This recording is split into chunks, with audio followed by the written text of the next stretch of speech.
Welcome back, guys. Alright, let's get this started.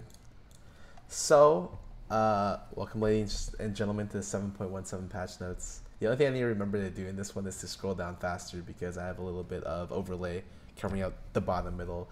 I don't know what these patch notes are going to do. I'm hoping for Ardent Sensor nerfs and tank nerfs, but that's essentially the only thing I would like to see. Everything else is kind of extra, and I know Riot likes to add some extra stuff in a lot of these patch notes. So without further ado, what is this patch note going to be? Light on the balance front, but you'll be hard pressed to call this patch small considering everything else going on. 7.17 is going to be a longer patch than usual, so take some extra days.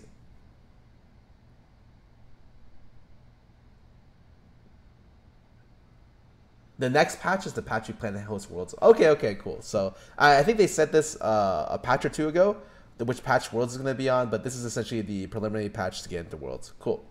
Let's keep going. Ornn, cool concept. We'll see how it works out. Draven. So what are they going to do? Draven passive grants less base gold. Draven loses more stacks on death. So while lane bullying is core to who Draven is, that power comes with the promise that enemies can shut him from scaling into mid and late game if they shut him down early. At its present, that promise isn't being met unless teams chain gank the glorious executioner into the dirt. A stray death here isn't enough to stop Draven's bankroll. We're steepening the adoration penalty, incurring on deaths, and reducing the amount of free gold gets for putting axes into the foe's backs. So he loses 75% of his adorations. Base gold goes to 25. Was this really necessary? Like, in my eyes, it's like, look. If a champion must be has to be ganked to stop him early, or you need to counterpick a champion because he's too good as a lane bully but falls off going to mid and late, is that a problem? Honestly, if the answer should not be yes. It's only a problem if he lanes so well that he oppresses every other champion to where he can't be playable. And I don't think that's the case for Draven. Like, I think, what does Draven lose to? One, just gets dumpstered by Caitlyn. But after Caitlyn nerfs, okay, cool. Maybe not the same case. Tends to do really poorly into a lot of the support matches. But, you know, the Draven support could be better than the enemy support. Also does poorly, I think, at the Varus and Ashe. So, just a champion that tends to, like, have, like, a decent amount of counter picks available. The fact that they want to discourage lane bullying and snowballing at a champion that isn't seen much play anywhere outside of like snowballing and crushing lanes that you're already better than. And I think that like that's just the trade-off for Draven. You pick a lane bully champion that snowballs really well. There's other champions that exist like that in other lanes. I don't see the issue for nerfing him. Like, if anything, like, if you're gonna make it so he loses more stacks on death, it's just a larger encouragement to gank him because he just dies. Like when he dies, it's game over. They already acknowledged that like if he doesn't leave the lane with more levels and items, then he's irrelevant as a champion. So already he has a huge like negative side to picking him. And I already said that he's not a super big lane bully unless you specifically counterpick like certain champions. I think he does well into like what, Lucian. Probably stuff like Lucian, Trist, a couple of champions. I'm not an AD main, so I don't know exactly what he does well into, but it's got like a handful of champions, and I think that that's fine. I don't think there's a necessity to nerf the champion that is getting played by, like, Draven certainly has a lot of one tricks attached to his champion, and I'm sure similar to when Riven snowballs, like it's pretty annoying to see have an AD be 7-0 and unkillable, but just like in Riven's case, you don't nerf Riven, the champion. You're nerfing the champion because people are excelling at playing the champion for hundreds of games. And that's usually the people who pick Draven. Like, usually in my LP, players who pick Draven are Draven mains. Draven players who've done like 500 plus games. I don't know. I don't. Of all the champions to nerf, like, Draven wouldn't be in my top 5. He wouldn't even be in my top 10. But sure. I really like it. Ezreal. So right now, Ezreal's a champion that tends to be really weak in a meta where crit-oriented champions as well as attack speed-oriented champions are heavily valued. So right now, due to Sensor being incredibly powerful, if you're an attack speed-oriented champion, you're very good. Additionally, crit optimization got a huge buff a couple patches ago since the start of the season, and because of that, crit ADs are super good. Ezreal falls in neither of those patterns, and so he's generally, although a pretty big, like well-picked champion, I don't think he's designed poorly. I just think this is like one of the times where he's just really out of meta. And when he's in meta, he's like a champion that is just a monstrous pick. But yeah, out of meta, Ezreal doesn't feel very good. They're increasing his total AD by 0.15, which I guess is pretty cool. Nice small buff to him. I don't see him getting picked a lot, but maybe you'll see him come back here and there. Translators know Mahu means magic. Holy shit. Alright, I'm gonna skip this. Hecarim, E no longer ticks down during R's charge. R's field duration now scales with distance traveled.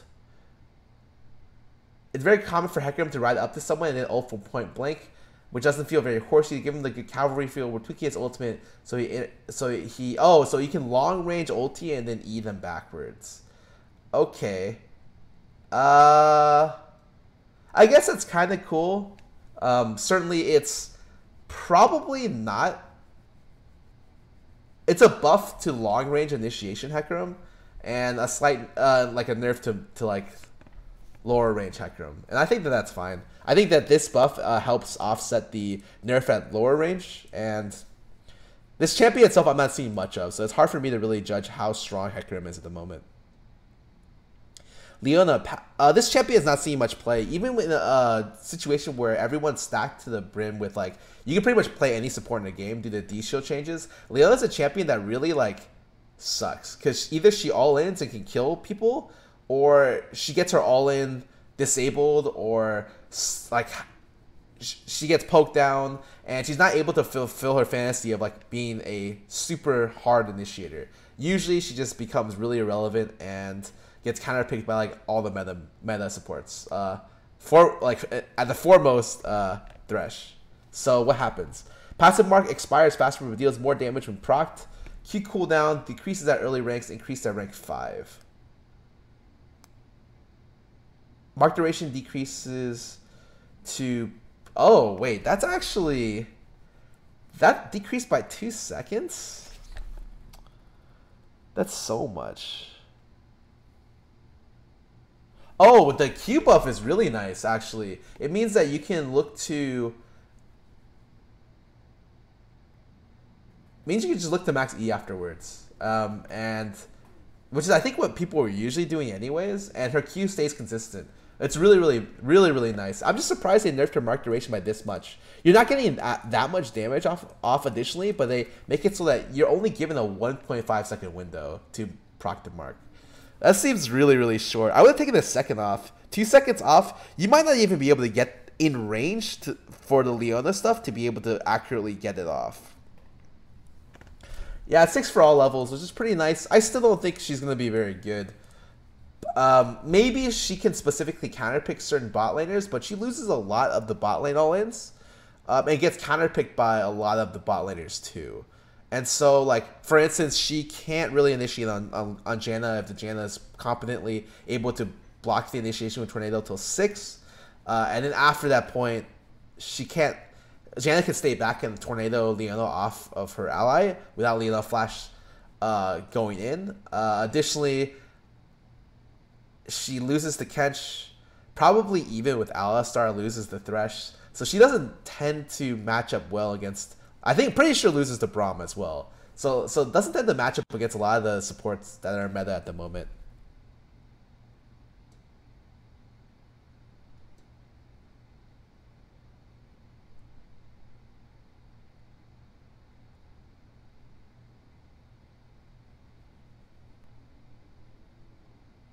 Yeah, I don't really think this helps Liana that much. I don't think she'll see much play, even then.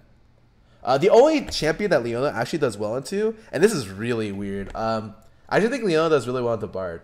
I've done the matchup quite like a bit before when I played against a Liana main, and what I understand, like that matchup is just really tough. Bard for the most part struggles against a lot of the hook supports because if you get hooked on Bard, you just die instantly. And Liana, it struggles actually a lot against Liana's all-in because either you get CC chained completely 100 to 0, or like it's just really hard for you to be able to lane out normally as well. Oh, and she might do decently well into Cesuna too, given the all-in potential of the champion. We'll see. If I don't think that you would pick this champion to go into Cesuna, you'd probably just pick Thresh, or in another situation, Alistar to take the all-in. Okay, Maokai. This champ is still really good. So what does this say? Sap Magic no longer procs the Maokai attacks award. I would like to maybe see a small nerf onto Maokai passive. I think it's making him like stupidly tanky for... It's like the same situation as before when he had an ulti that made everyone tanky. I think generally his passive is making him really, really strong. But that may be an overreaction for me seeing a couple Maokai games where he's just 1v5'd front lines, maybe while ahead. And so maybe he doesn't need that kind of nerf. I would say definitely a champion that you want to keep on your radar for stuff. Urgot. Okay. Good time for me to talk about this champion because I've played Urgot a lot recently. This is my favorite top laner, and I think he's great to play. His W and ulti feel great. His Q and E feel incredibly clunky, just terrible to use. So if there's any way to make the feeling of his kit feel better, he'll be like a much more viable champion. So struggling to help him out, we're allowing Urgot more time to drop his prey to fear beyond death's threshold, making the meat grind that follows a more reliable spectator. We're also fixing some bug interactions about purge the stain. Okay, so our slow duration reactivation window increased. Good, really nice. W lock after failing to hit a champion with E reduced. Really good. W locked on debuffs now refreshes with W hit. Oh, really good. That's super good. So when you hit someone with E or Q, they just like, you can just keep chasing them. Okay, so Purge now reflects the duration of lockdown debuffs, preventing cases where Urgot would switch targets partway through the Purge's duration. Great. Super good. I can kind of chase people down so it doesn't retarget while I'm running through and hit the creep, so I'm running through that.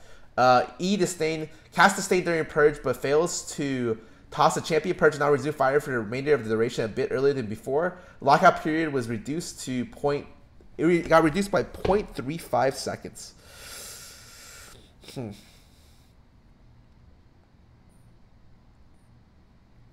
That's honestly, that's probably the best you can hope for in terms of buffs. Ideally, maybe make it so his W can still keep firing while he's CC'd, but maybe that's too big of a buff. But overall, this does fix a lot of his. Fixes his usability issue, and the Purge buff fixes his like loss on target when you tend to all in, which is both really good. He could use something to help him stick on people. The 60% slow from his Q seems like a lot. It's not doing very much. If he doubled the duration of the slow on his Q, he'd become a much scarier champion in terms of like being a threat. And that's something more that I would like to see rather than like alongside these buffs. I don't think this helps him more than makes him a champion that's playable, but every champion is like situationally playable. I don't necessarily think... I don't think it's very good. Definitely think he needs some help.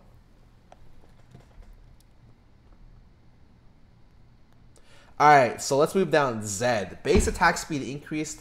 W shadow duration increased. Ooh.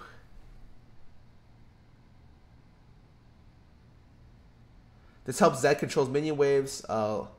Okay, so they gave him 0.5 seconds on shadow, which is pretty good as a buff. In terms of duration last, that is about 12% more. That's pretty good. Wait. It's 4.5. Yeah, it's about that.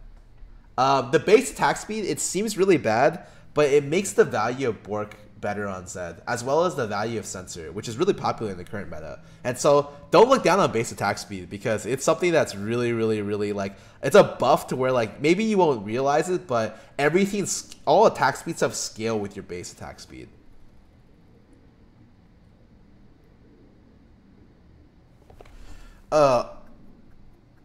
items. Ardent Sensor. Attack speed buff and health drain decreased. Hey! Actually, this is so funny. Like, hold on. Let me go back to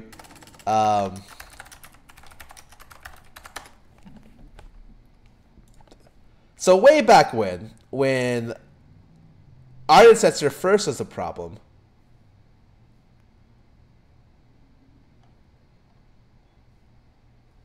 Ardent Sensor got buffed way back in patch 7.2. What is this called? It's version 7.2. I don't know exactly what this is, but these were the original notes for Ardent Sensor. Now look at what they did since here. So this is the current change. They brought it down from 20 to 35% to 25, and then 25 health drain. So their original buff was this right here. The bonus attack speed goes, it's a flat 20 and 25. This is what originally happened. And so essentially what they're doing is they're giving it, they realize that like it's probably too strong. They're reverting it all the way back to their old buff. And they're giving it 5% more on top. Certainly any nerf to sensor is great in my book, because the reason why this got buffed to percentage scaling in the first place is because the two items, I've said this so many times, the two items, Redemption and Locket, were so OP that Riot wanted to make Ardent a viable choice, like something appealing to users. However, after, in my opinion, it got over buffed on that patch, something that was already seeing a decent amount of, it was seeing third item usage after the two OP items, and then both the items, Locket and Redemption, got nerfed. So of course, after a patch or two, what happens? The player base starts catching on that, oh, Sensor's just OP after the buffs. And so I just think it's funny they reverted it back to this situation and just increased it by 5%. Anyways, let's keep going. So, Gargoyle Stoneplay. Introduction early in the season game takes a powerful tool to double down their teamfight survivability. That said, we need to clear up a few problems. We want to stick around for the long term. This patch addresses a bugged interaction with Cinderhulk where bonus help modifier was double dipping to make Stoneplays active stronger than intended. This in turn affects stuff like Galley, Cho'Gath, Old, Locket, Silence. One bug fix is the end of the script. Isn't the end of the script though. Expect further changes within the next few patches. Okay, so it's on their eye and this isn't the end. So Metallicized was benefiting more than it should have for junglers. At 1000 health, the combination of Cinderhulk was granting 1640 health instead of 1400, so it's giving, that's actually quite a bit. An extra 240 health. So it's a small, it's a 20% bonus health nerf on for junglers who use Gargoyle. All right, that's a pretty nice nerf. I don't mind Gargoyle Stoneplay as an item that much. I just think it interacts with certain abilities super well, to the point where I would prefer it to be like almost a flat damage reduction than what it is at the moment. But I don't think it can be balanced in a flat damage perspective way, because a lot of what makes Gargoyle Stoneplay have counterplay is the fact that it uses current health. So if the jungler gets bursted down before that situation happens, or like it gets chunked to half and then uses Gargoyle, the effectiveness of this item gets essentially halved. And so, but the problem with this item at the moment is like its use on champions such as Draven and Cho'Gath especially, right? Draven making your using Gargoyle and then pressing W, which scales off your max percentage health, giving you twice as good of a shield. Is, I don't know if that necessarily should be the case, but that's not as problematic as Cho, because Cho directly changes his health into strict true damage. And so I guess maybe in that one case, it's like, it just feels pretty bad to get eaten by a Gargoyle Cho. I guess I'll see how it ends up in future changes though, but just something I wanted to talk about beforehand. Overall, nerf to Censor, nerf to a tanks, buff to Urgot, buff to Ezreal. Okay, what else is there? Preferred item slots. Items can be assigned to slots, specific slots in your settings are saved per item set.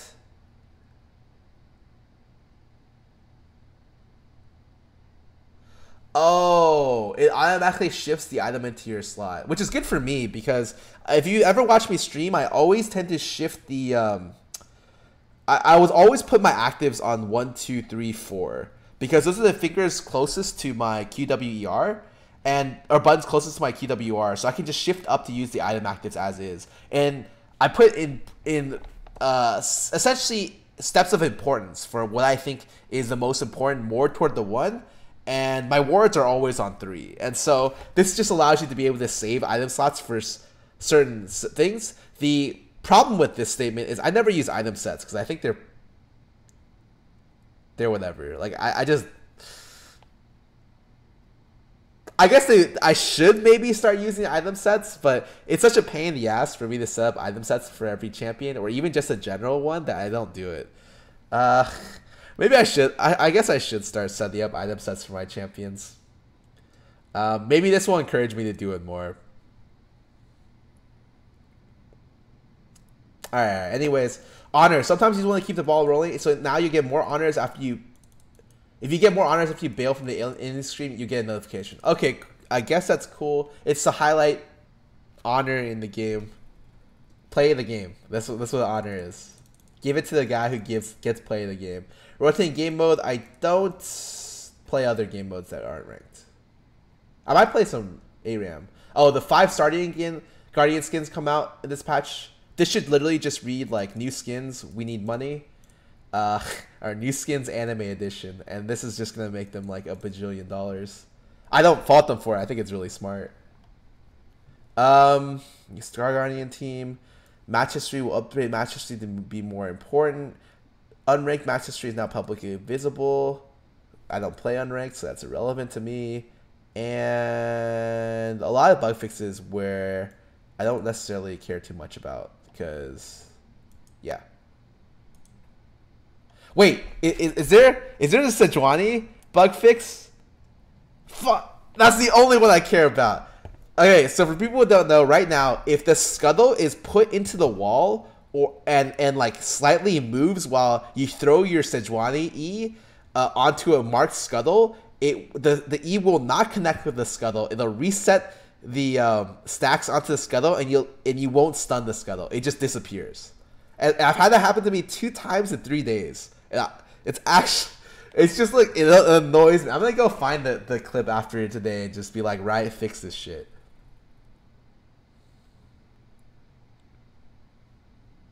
Oh, someone says the Fizz Bug Fix.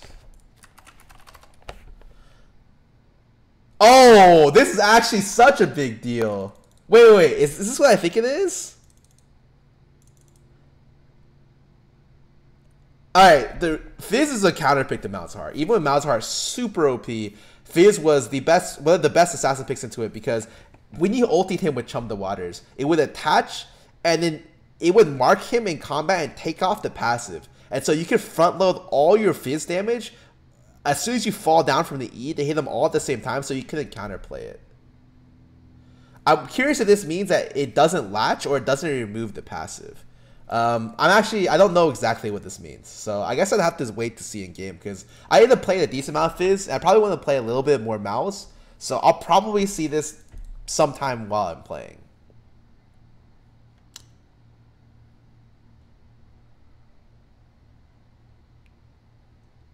Oh, it just doesn't latch? That's so bad for Fizz. Whew. Alright, so good for Malzahar, I guess I should say. Neopack Sivir,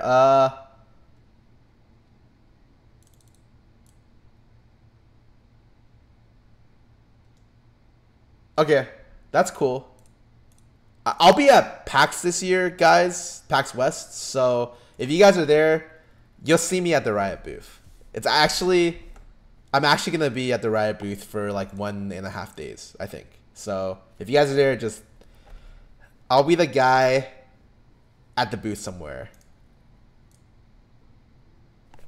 Anyways, I think I'm done with everything now. Overall, my general thoughts on the patch are, thank God Ardent got nerfed. I'm happy for the slight Ezreal buffs.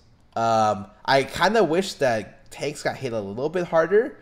Gargoyle is an okay way to do it, but I was really hoping it'd be more than this. I think the sensor though the sensor thing makes me really, really happy. Like A plus on this.